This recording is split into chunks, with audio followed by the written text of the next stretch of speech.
Greetings once again, people, and welcome to yet another episode of Seeking Shamblers. This time around, we're checking out a bit of a weird exclusive mod level. Basically, it's one of those levels that is tied to a modification and can't really be played without it, which is always one of the more annoying ones, but at the same time can lead to some more interesting things than your general average predictable level.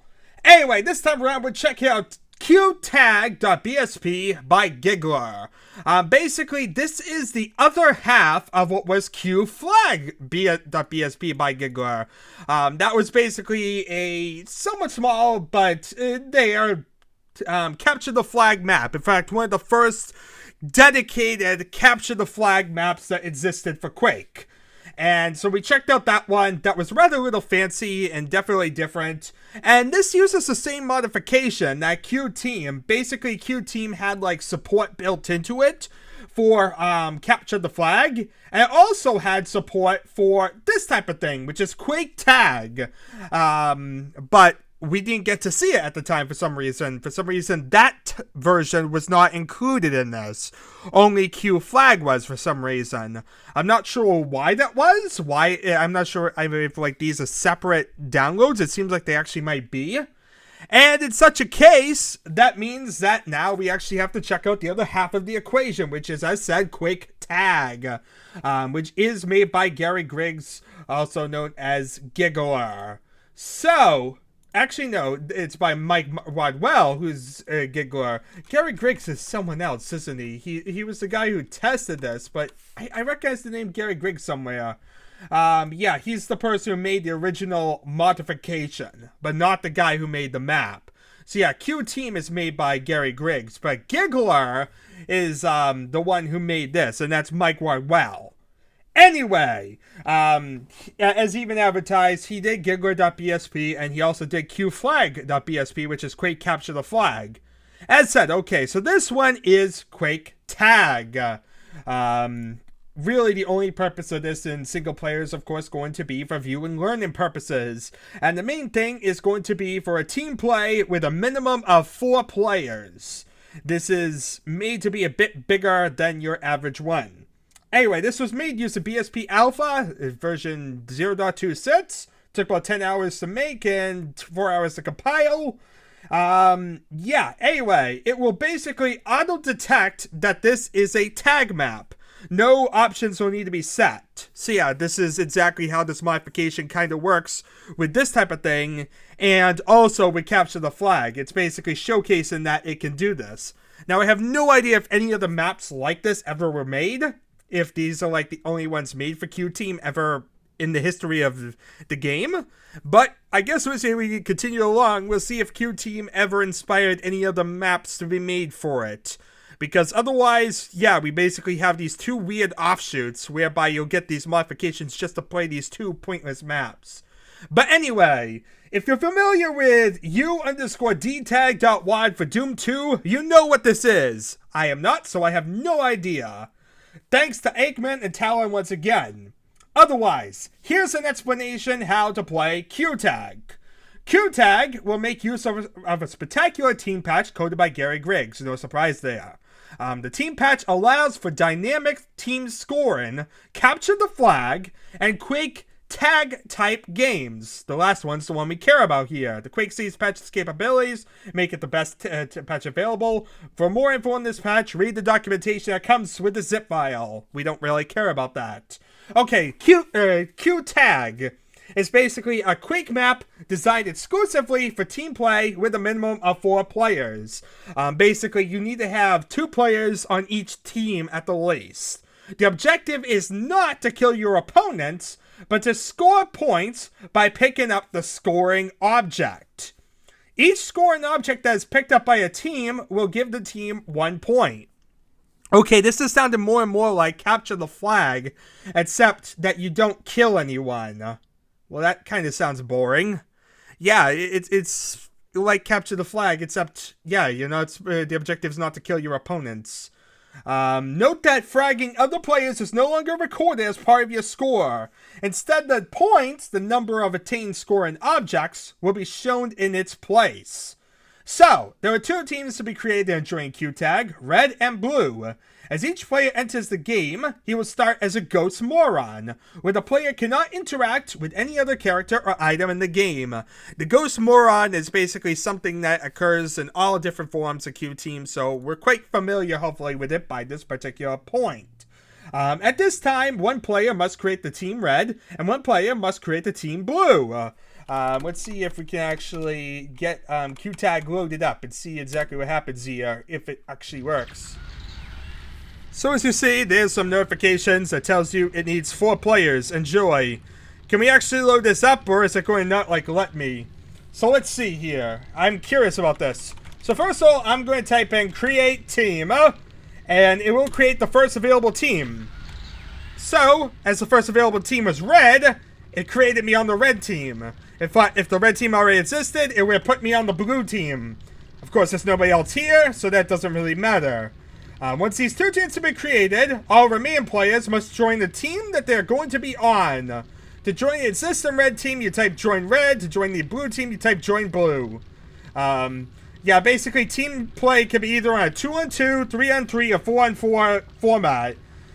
Qtag is written for 2-on-2, though more players may prove exciting.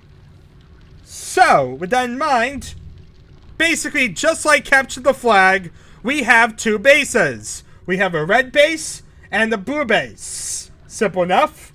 Scoring a point requires the help of at least one teammate. So, how do we score a point? Say the red team has 2 players. You can pick up guns. If anything, as you see, once again, like all different versions of Q Team, it is made for Deathmatch 2. You can only pick up 1 gun, and then you can't pick up any more. It's also known as the classic Deathmatch version. Also has weird graphical glitches if you move down the random sides, if you look at this. But that doesn't really matter too much. But yeah, let's see here. We have our little base here. You can move around. There's a Thunderbolt conveniently on this side. Thank goodness we explored. Look at that. We got a Thunderbolt.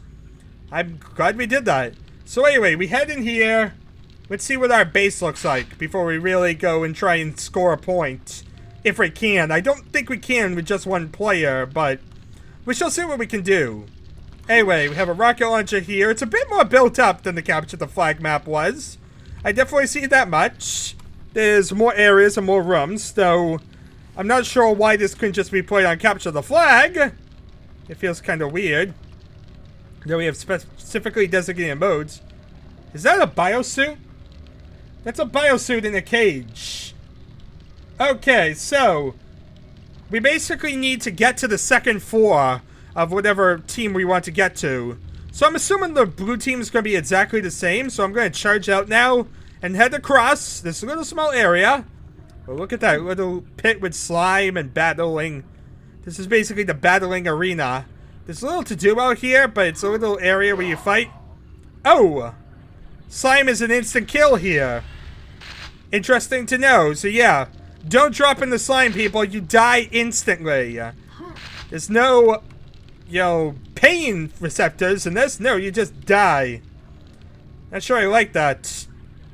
But yeah, let's see. Let's get our guns and get ready to go. Wait, why did I spawn on the blue team side? I'm on the red team, right? I have no idea what team I'm on. Team red. Wait, it doesn't know what team... Oh, join red. Okay. You are not an amoeba. I am not an amoeba! That is now a thing, people! I am not an amoeba! I just figured I'd let you all know, because apparently the game thought I was. Let's see here. We need to get to the second floor. And the biosuit must have something to do with this. I'm not sure what, but we need to get to the second floor. As you see, you just have this little area whereby you can press this button. This button is obviously what opens the biosuit area. Oh, I see what's going to go on. You press the button here, across the catwalk. Red 2 is run into the red base. They go to the bottom of the first floor and wait by the, the closed bars. So yeah, once Red 1 hits a switch in the blue base, the bars that Red 2 waits by are lifted, giving him access to a biosuit. So yeah, if you do this and go here. Oh. Yeah, see, it's like instantaneous maybe. I don't know. It's hard to tell. Yeah, it might be instantaneous. So you have like 2 seconds to like do this, whereby like lifts down and lifts back up. Might need to get like a second player in here just to see if that works or not. I'll have to like test that around and mess with it. Luckily, I can put multiple people and myself on my own server. So, but yeah, basically the idea is that you press that button, the bars would lift, and once red one has hit the switch in the blue base, the bars that red one waits by are lifted, giving him access to the biosuit.